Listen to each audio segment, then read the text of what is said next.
Mr. Bellamy. Here. Chair Trivet. Here. Vice Chair Stevens. Here. Mr. Fuller. Here. Mr. Carnifax. Here. Our CFO is not here today, but you all have the financial statement. Were there any questions you wanted me to take back to her? Okay. So we'll move on to the Executive Director's Report, and I believe we are fortunate we've got some folks here from Kemper Sports. Maybe? Did they not make it? Okay. They might be in a minute. If they come in, they'll give us an operator's report. I met with them earlier today. And next is Sands Anderson's legal report. We just have worked on the interim agreement for the Live Performing Arts Center since the last meeting. Mr. Siegel has spent a lot of time on bond issues since the last meeting. And then we were looking at the items that are on the agenda today, including the master site plan for the lease. And that's about it. Okay, great. Any questions for legal? No? Next is open forum. If there's anybody who'd like to address the board, you can come to the podium and state your name for the record. Don't see anybody coming forward, so we'll move on to closed session. You ready? Yes, sir.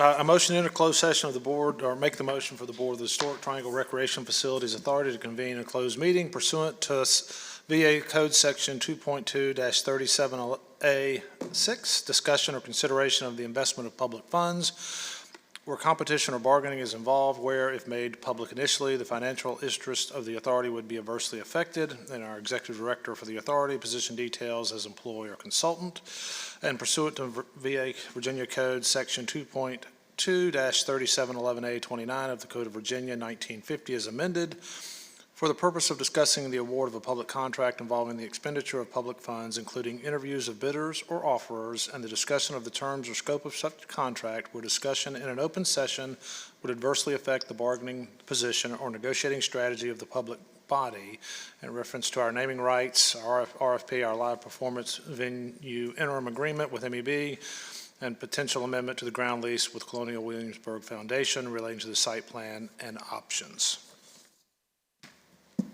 Thank you. Second. Ms. Hutton. Aye. Mr. Bellamy. Aye. Chair Trivet. Aye. Vice Chair Stevens. Aye. Mr. Fuller. Aye. Mr. Carnifax. Aye. All right, the authority will adjourn to closed session and return shortly. Reconvene open That's meetings. right. That's number one. All right. So I'll make that motion. Thank you. I'll second. Ms. Hutton. Aye. Mr. Bellamy. Aye. Chair Trivet. Aye. Vice Chair Stevens. Aye. Mr. Fuller. Aye. Mr. Carnifax. Aye. Second motion is that each member certify that to the best of knowledge, only public business matters lawfully exempted from the open meeting requirements by Virginia law were discussed in the closed meeting, and only such public business matters as were identified in the motion convening the closed meeting were heard, discussed, or considered by the board. Second. Hutton. Aye. Mr. Bellamy. Aye. Chair Trivet. Aye. Vice Chair Stevens. Aye. Mr. Fuller. Aye. Mr. Carnifax. Aye. Okay, that takes us to unfinished business, and the first item on the agenda is a presentation and discussion of a Sports Center design update. I think Mr. Hibbett from MEB and Clark Nexsen is going to lead that. Thank you, Chairman Trivet and the board. Luckily, you're not going to have to hear from me a whole lot today. I'm going to let Willie do most of the presentation, but on behalf of our team, I do want to thank everyone who's been involved on the authority side, as well as our design build team. A lot of work and effort has gone into getting us where we're at today. You're going to see a small glimpse of all the work that's taken place. There's now hundreds of pages of documents, of drawings, and specifications. There's been lots of meetings with consultants and subconsultants and subcontractors. But we're excited to be where we're at today and to showcase where the design has gotten to and where it's going to go from here. So at this time, I'll go ahead and turn the time over to Willie Cooper, who's the lead architect. So thanks for having us today, and to second what Rick was saying is the commission's been super helpful, responsive, great comments. Don't always get that when you work on jobs like this. So, next slide, please. Oh, do I do that?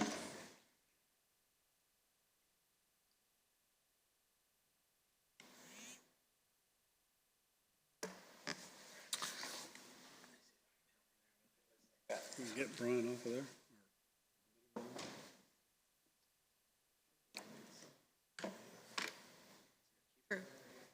Ooh, there it is. Okay. What is missing? Looks like we're, I think we're on the second slide, actually.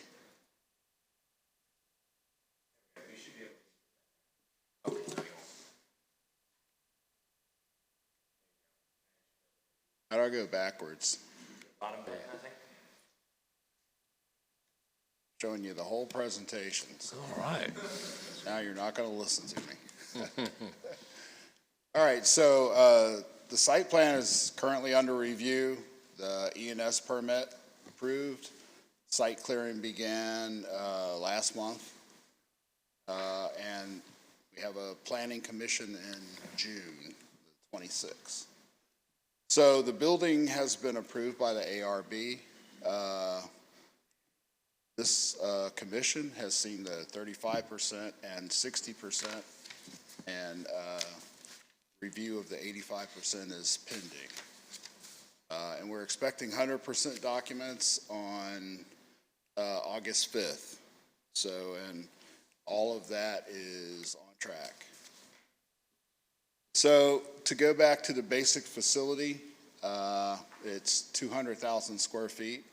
None of this has changed throughout the whole process. It's still 12 basketball courts, still 24 volleyball courts, and up to 36 pickleball courts. So in addition, the facility has some amenities such as 2 feature gyms. Right now, we have placeholders for those, which are a climbing gym, which is actually the gym that you see through the glass wall in the rendering there, and then a ninja course. So those will evolve. We have a multi-purpose event area, which will allow us to handle quite a few different types of events, community events and events related to sports, tourism, and those sorts of events. It has a kitchen, servery area, and a large balcony, which we'll show you in a minute. So, and another big item is the convertible turf system, which will put this facility on the map as one of the few in the country that have this ability.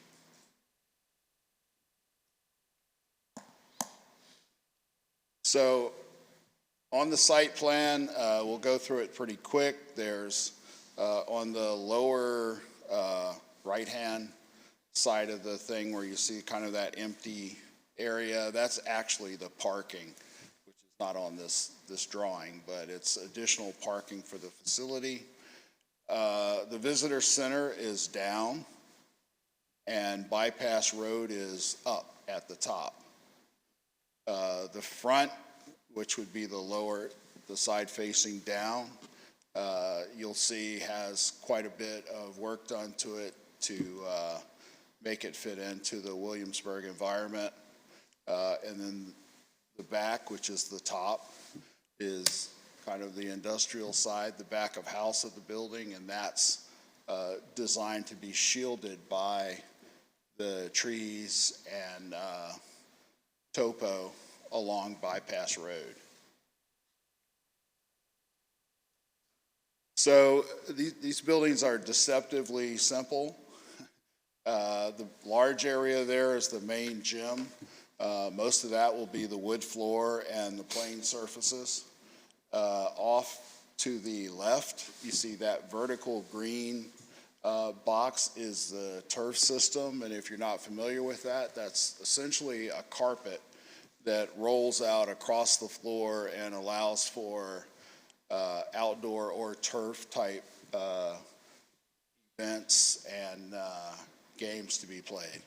So, and that can be rolled out and then rolled back, and then you can go on to other types of events. So the blue along the lower half of the building is support, circulation, meeting areas and toilets and those other things needed to support sporting events. And then the area to the right in red is what we call the hub. And it carries really a lot of the amenities for the project. So you have your kitchen, feature gyms, and the multipurpose area.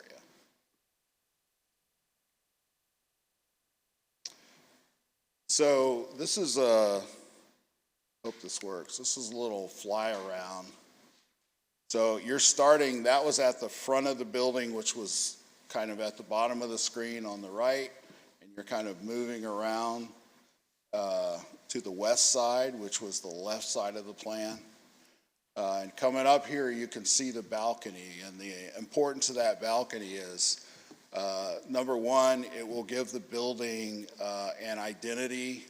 It's kind of a feature that you probably don't see in many sports centers, but also it ties the sports center to the lawn area and some of the development to the south that is planned. So just to show you some images that we've done of the various sides of the building. Of course, that's the main entrance where you see the Williamsburg Sports and Events sign. Right below that is actually how you enter, or the general public enters the building. Once again, the balcony. And then the rear of the building becomes more industrial. That's a cost issue, and what we did was we made sure that the trees and vegetation and the topo along Bypass Road will shield all of that from view. The finishes in the building are primarily durable, low maintenance, but we want to give a sense of quality. So a lot of time was spent to find just the right combinations, and of course cost effective. So most of the things that we're putting in to the building are pretty much bulletproof. So this is that lobby area. I think it was the red area on the plan. We called that the hub. You can see it's kind of a big open space. It's designed to be convertible to a lot of things. You might have participants checking in here. You could have people actually lining up and stacking to go in and participate in the feature gyms. Or you could have an event in the multipurpose room, which is to the back of this image off to the right. So all of that kind of stuff can happen. And then where you see the tables and chairs, this is a front desk. But you can see the table and chairs, and off to the left behind the stair is the servery and the kitchen area. So you can pick up lunch and then head out there and hang out until your next event is scheduled. And there you can see it from the seating side in the lobby. So the idea of the acoustic panels in the ceiling is just to control noise. You'll have a lot of kids, a lot of people, a lot of activity in this area. So that was the idea there, and also to give it some interest. Toilets are designed once again for strength and longevity of the materials, but we also wanted them to have an upscale, elegant look. So that's kind of what drove the palette that we used there. So once again, everything is low maintenance. It's designed to take abuse. So, as I think I said before, but these buildings are deceptively simple or complex, because when you look at it, it looks like a big open gym, but there's a ton of stuff. And we spent a lot of time working with flooring people to get the right engineered floor.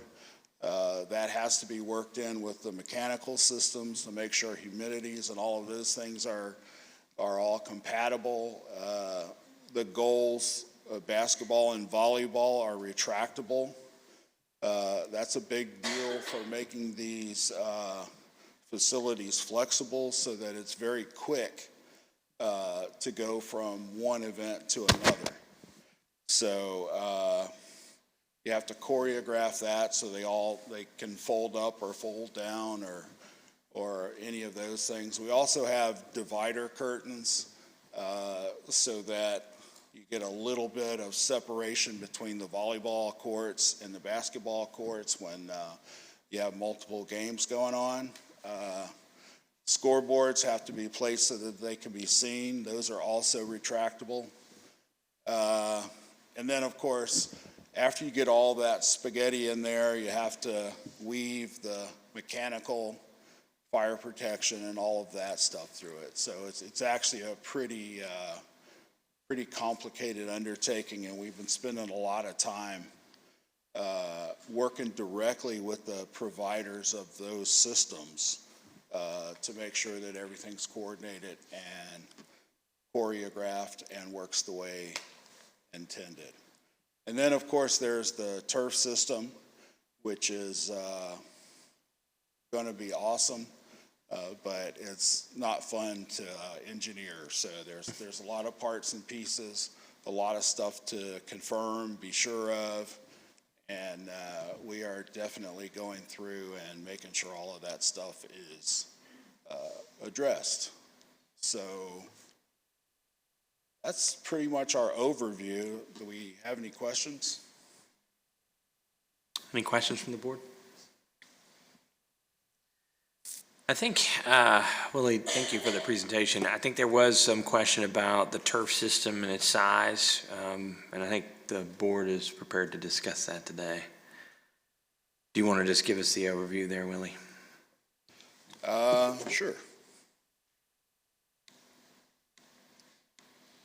Go back to the plan. Sorry. It would be the first slide, right? So I think the discussion was, do we want to have the turf system go all the way across the gym so that it covers all 12 courts, which actually is larger than a football field and possibly larger than you might need for your typical night with the using the turf system. So the idea is that maybe we cut the turf system back so that it maybe leaves one, was it one or two? One. So it leaves one court open. There's some great advantages to that. And it's obviously less square footage of turf, so it's more cost effective. Sure.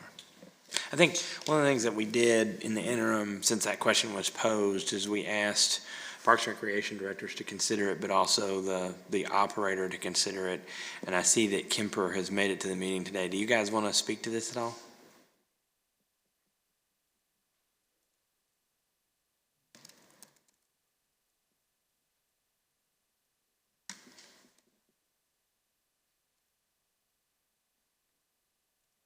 In reviewing the different options, one of the things that we wanted to consider was kind of all the different playability aspects of what would be accessible versus not accessible, and then more importantly, how we would sell the space on the go forward.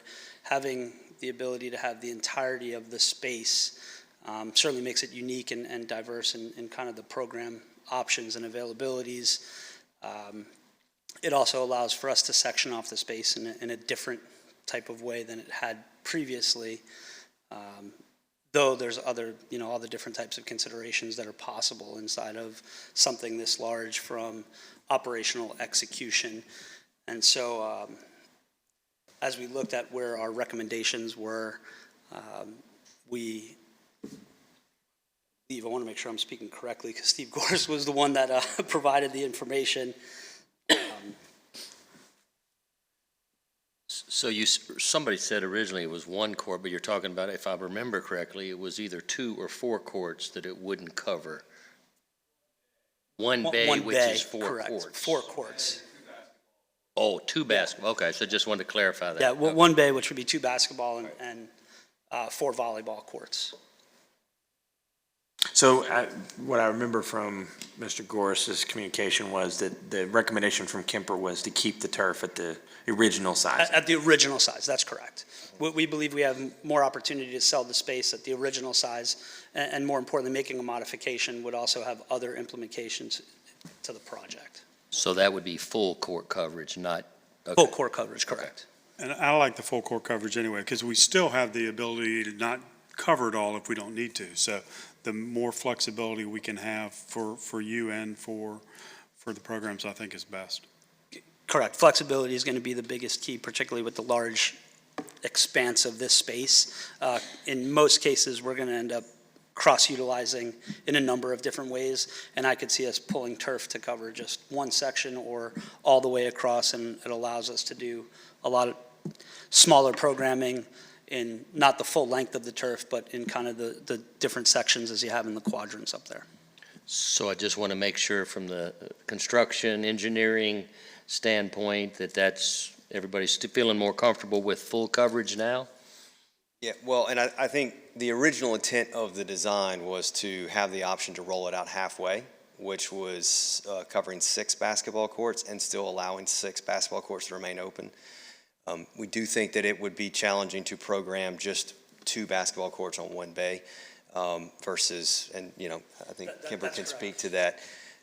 But that was the original intent, was we roll out halfway, you get half courts, half turf, but you could also roll it out. And I think too, to some degree, the concept of a full pitch soccer field or football field was not really the main purpose of it. It was how many smaller fields can we activate within that space. You're rarely going to use it as a full football field or full soccer pitch field. So it was more about the flexibility of using the whole space. But we believe that there's, from a design standpoint, they can cover the engineering with it that's associated with it. But I can also let MEB speak to that as well. Pretty soon we're going to have I just want to everybody. make sure what we desire to build for operational and revenue production and is mechanically, because somebody mentioned this would be the largest ever, and so that's a good thing, but as long as the largest ever works properly, we're good. Let's see how many people we can get up this podium. Yeah, so to speak to that, you alluded to it, it's the first and the largest that they've ever done. From a performance standpoint, there's no necessarily concerns. It's just, with it being the largest, this would be the first time that it was ever done. So, Well, let's be clear. It's not the first one. no, the first of this size. Well, our area's been first in a lot of things, so I think we can do it. That's true. Okay. All right, so I think Brian's on the record. I'll go on the record as saying I think that we should go with the original design and do the full length of the turf. Everybody else want to weigh in so we have consensus? I agree. Mark? I'm comfortable with that, too. Me as well. Is that what you needed, Rick? Willie? Good. Okay. Any other questions regarding the design update? All right, thanks, guys. The next item on the agenda is consideration and action regarding Resolution 2403, approving the indenture, the bond purchase agreement, the preliminary official statement, the support agreement, and the continuing disclosure agreement associated with the pending HTRFA debt issuance for the construction of the Regional Sports Center. And I'm just going to turn this over to Davenport and Company to talk to us about it, or Sands Anderson.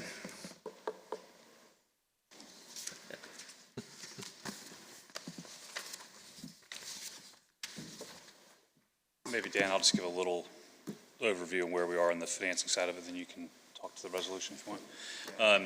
Jimmy Sanderson with Davenport. We're the authority's financial advisor. I want to just give you a little bit of an update where we are in the process related to the financing. We have rating meetings set up for June 26th. We're going to go and talk to Moody's and S&P. The documents that you have are what we're going to go and share with the rating agencies as well. That process is going to be one where 2 or 3 weeks or so after we meet with them, we'll get our ratings back. That rating will be predominantly based off the credit of the city of Williamsburg. We're going to have a support agreement, which is one of the documents where the city will be backing the debt. Obviously, it's to be paid from revenues that James City and York and the city of Williamsburg provide to the authority, but the backing will provide a lower interest rate for the authority, so that's a good thing. The interest rates, just to give you a little sense of that, move around a little bit. Rates have been stronger, though, here lately. We did a financing of a similar type of credit with Chesterfield County just last week. Interest rates came back in the low 4% range.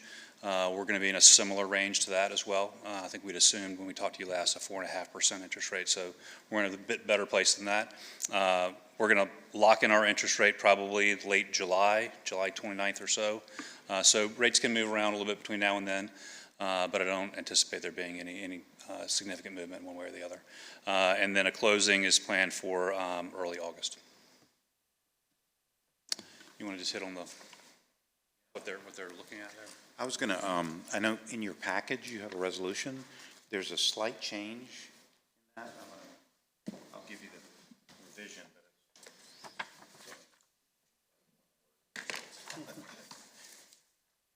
Here's the resolution so you don't get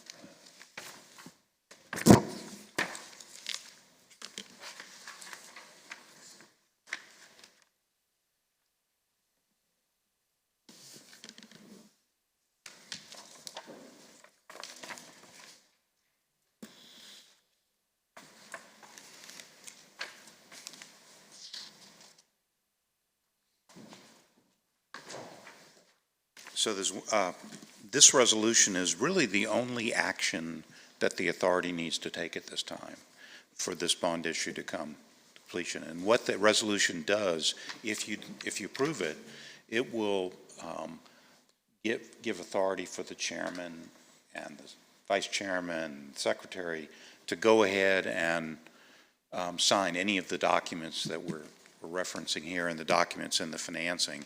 So you don't have to actually approve every particular document. This resolution approves all the documents. And I'll go through basically what this is. The change from what you saw, we had in an amount up to, I think was 65 originally. We talked about 65. We have 70 million in the number here on paragraph 3 of the first page. That's the only reason for that change is that from the financial advisor standpoint, there's a chance that the bonds may be sold in a structure that would be discounted so that you'd still be paying debt service on a 65 million, but it could require the actual par amount or the principal amount to be a higher amount if it's sold under a discount. It probably won't happen, but this gives you the ability to do that. So the intent is to stay with the 65, and of course the cost and everything is still the same. Everything really described from the funding agreement that everybody approved in December shows how this is paid. So it's basically paid from the historic triangle tax. The James City County and York County and the city, there's $1,450,000 from that tax that will go toward debt service. The rest of it comes from the city, from different funds that they have, and from the credit itself, which Mr. Sanderson just spoke about. The credit behind the bond issue is a support agreement from the city of Williamsburg. And so when we go to the rating agencies later this month, they'll be looking at the credit of the authority's bond issue really solely based on the city of Williamsburg's good credit. So that's really everything for this. And so the first page of this, if you want, I can go through more detail, but I'll just summarize if you'd like, Mr. Chairman. The first page just sort of goes through that background I just went through. Then on the second page, you can see the documents that are the authority's financing documents. There's an indenture of trust, which describes the terms of the bonds, and that's going to be between a corporate trustee that we'll be selecting later on through this process and the authority. There's a support agreement between the authority and the city that'll be assigned to the trustee. The monies that come from that will go to the trustee to pay the bondholders. And the city council has that on their agenda tomorrow. Then there's the actual, what the bond looks like, and that's attached to the indenture that you got. And there's a bond purchase agreement that will be between the underwriters who are going to buy the bonds and then sell it to the open market based on the rating, and the authority. And then finally, there's a preliminary official statement that's in that stack of documents you got also that describes these documents and also describes the authority, its background, but more importantly, it has an Appendix A that is really detailing the city and the city's financial condition and where they are. And that's in pretty good shape. It has all the recent audited financials from the city, from the 2023 finish. But there's still more completions to be made to that. So those are the documents that are being approved. And so on this page, it refers to, well, all this is being approved. The chairman and the vice chairman and the officers are authorized to sign documents. The next page talks about the not to exceed $70 million amount in paragraph 3 of page 3. Paragraph 4 sort of repeats the various documents. Paragraph 5 talks about the preliminary official statement, and there's a Securities and Exchange Commission rule that requires the obligated party, so whoever's really responsible for paying the bonds, the credit, to update financially in an electronic system that the SEC has called EMMA every year, and if there's modest changes that happen, that also needs to change. And the city will be doing that, not the authority, but it'll be the city as the obligated party. The documents are going to be in the form that are here. There'll be changes, but substantially in this form. All the expenses will be paid from the authority bond issue. In paragraph 8 of page 4, there's a reference to the bond purchase agreement with the underwriters, and there's a parameter there, and that's another change. We had in the version you had bracketed 25 years because we weren't sure of the number. In talking with the financial advisors, they've suggested have not to exceed 30 years. And then we can look at, depending on what the market conditions are, what the debt service is, how our monies fit that, we'll figure out that at that time. Paragraph 9 refers to this may be sold either as an underwriting with a negotiated sale with underwriters or as a competitive sale where you just sort of list it and you get people to bid on it. It depends on the rating and from the city standpoint, and the financial advisor will give you more information on that.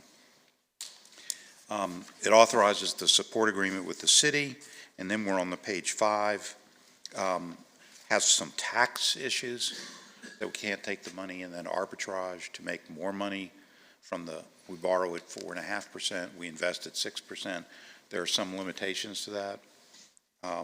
Although frankly, in this particular instance, since our construction, there's a construction period exception for arbitraging of 3 years. And since we're probably going to finish this in less than 3 years under our schedule, you may be able to keep all the arbitrage. So if rates continue to be at this 6% on investment or 5%, and you're borrowing at 4.5%, you can keep the change and put it toward the project. And that's basically it. The rest of it is just, I know that was a little longer probably, Mr. Chairman, than you would prefer, but Glad to answer it. any questions or?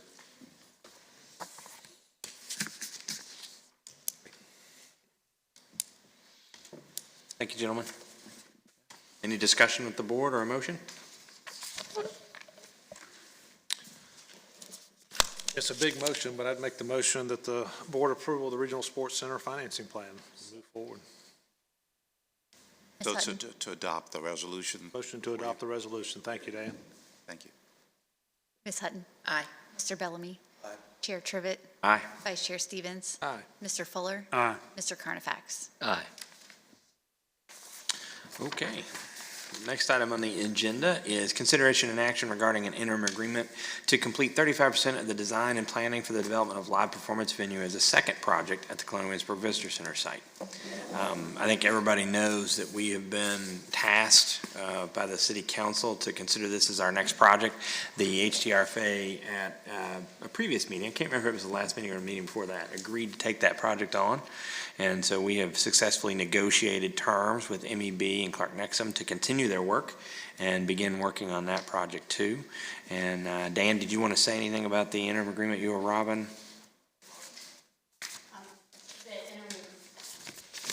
Excuse me.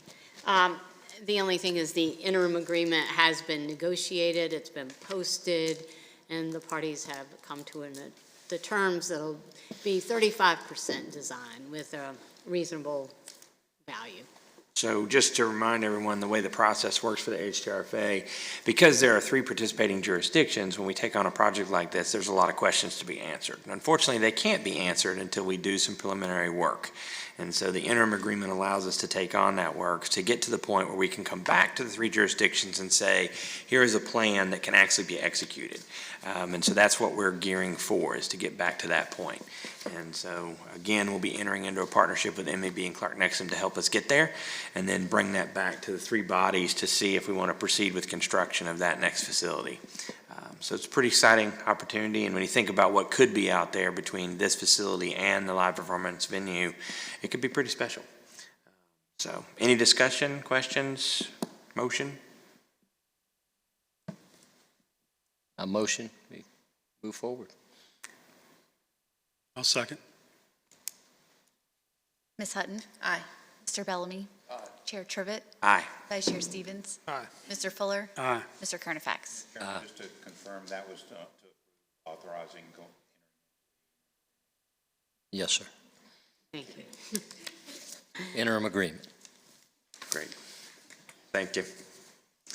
All right, so next on the agenda is new business, and it's consideration and action regarding revisions to the leased area exhibits and master plan for the HTRFA development areas of the Colonial Williamsburg Visitor Center site. This is a pretty straightforward item. As we go through this process, initially, the ground lease considered that the HTRFA would control pretty much all of the excess property at the Visitor Center, outside of the Visitor Center, the hotel that's there, and the conference center. And so that's what we currently control. And the whole concept has been that as we move through these steps on these various projects and do 35% drawings and then move into construction, what we know about the project and what land area we might need gets smaller and smaller. And so that's where we are.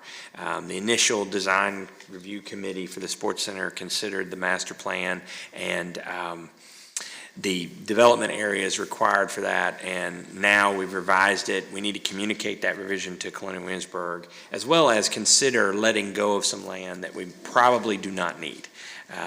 And so that's what's on the agenda today, is allowing me to send a letter to Colonial Williamsburg to communicate the current version of the plan, what we need and what we don't need. Any questions or a motion? I'll make a motion that we allow the chairman to send a letter to Colonial Williamsburg with the terms of the design area. Second. Before we take the vote, I think it's important to note this is not going to be the last time that we have to take this step, right? As we move through these various processes, this site that we need is probably going to shrink and shrink and shrink, because our scope is pretty limited to just these public facilities. So we'll probably be back doing this again before too long. Clerk?